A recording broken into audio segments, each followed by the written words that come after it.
Well, that is a little bit more complicated.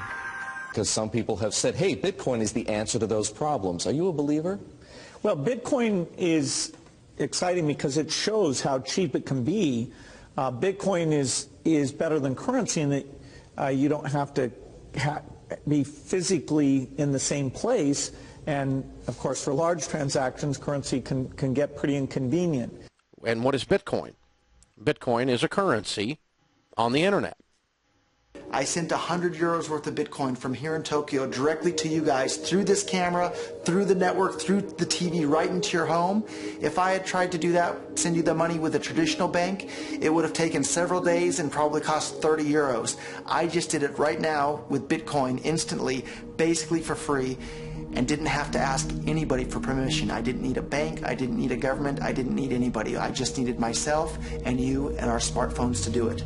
That's the power of Bitcoin. Wall Street is fraud, America is fraud, the world is fraud, banks are fraud, central banks are fraud. We live in an era of fraud. It's all based on fraud, and they get a percentage of the fraud. That's the business model.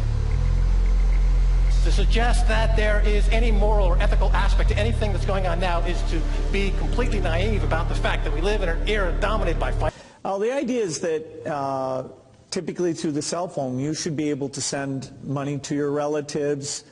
You should be able to track the money that's coming in, set aside money to buy seeds the next year. And there are countries where this is beginning to take off. Kenya, Bangladesh, even Somalia, maybe the last country you'd suspect, up in Somaliland, almost half of the GDP is done digitally. I don't need to tell you that the poor have been unbanked for as long as there have been banks. Why is this time different?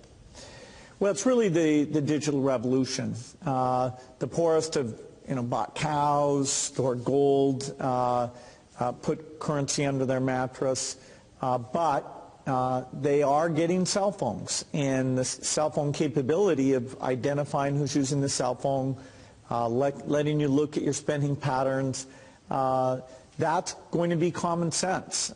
People are going to have help and lots of innovative products competing on top of this digital currency platform. So if technology, mobile phones for example, digital money, helps to increase access to financial services at the same time as it lowers the cost of delivery, why is philanthropy needed? Philanthropy should just be here to bootstrap this. There are a lot of regulations in this area, and understanding how those regulations can make the cost of remittances, where you're sending money back to your family in your country of origin, how right now that has about a 5% overhead on it. We think we have a role to make sure that, particularly for the smaller transactions, the regulations don't impose those very high costs. Once this gets going, then we'll step up to the applications and say, okay, how does a savings application help the mother make sure money's focused on the kids? How does it help them stay in school, set money aside for the uniform or for good future planning? Some of what you just described, the need to move money from place to place, the cost of doing so, the overhead, as you put it, makes me think, believe it or not, of Bitcoin, because some people have said, hey, Bitcoin is the answer to those problems. Are you a believer? Well, Bitcoin is exciting because it shows how cheap it can be. Bitcoin is better than currency in that you don't have to be physically in the same place. And, of course, for large transactions, currency can get pretty inconvenient. The customers we're talking about aren't trying to be anonymous. They're willing to be known. So the Bitcoin technology is key, and you could add to it or you could build a similar technology where there's enough attribution that people feel comfortable. This has nothing to do with terrorism or any type of money laundering.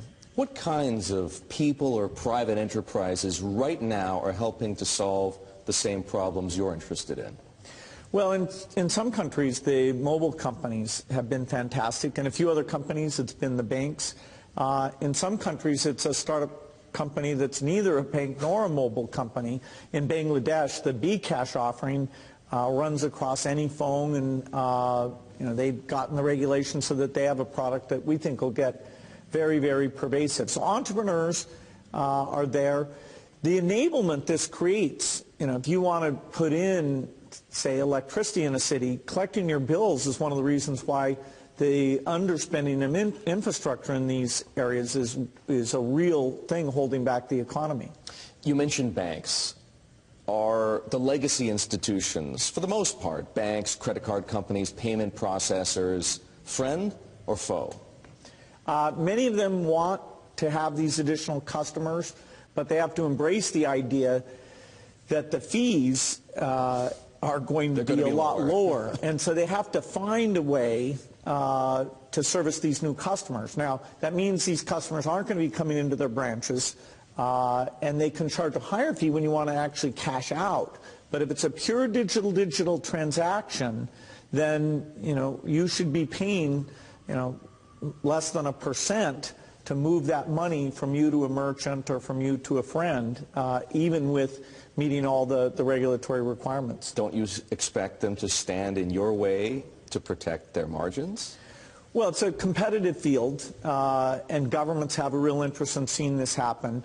Governments often want to make payments to the poorest, and if they can identify them and get that money out to them efficiently, countries like Mexico and Brazil have shown that's a way to lift people up. So the government, if they understand this, will usually want to create a competitive framework that draws people in to this. So, I think the capitalistic framework with a little help from the government will work well. The profit motive will take over. Yes.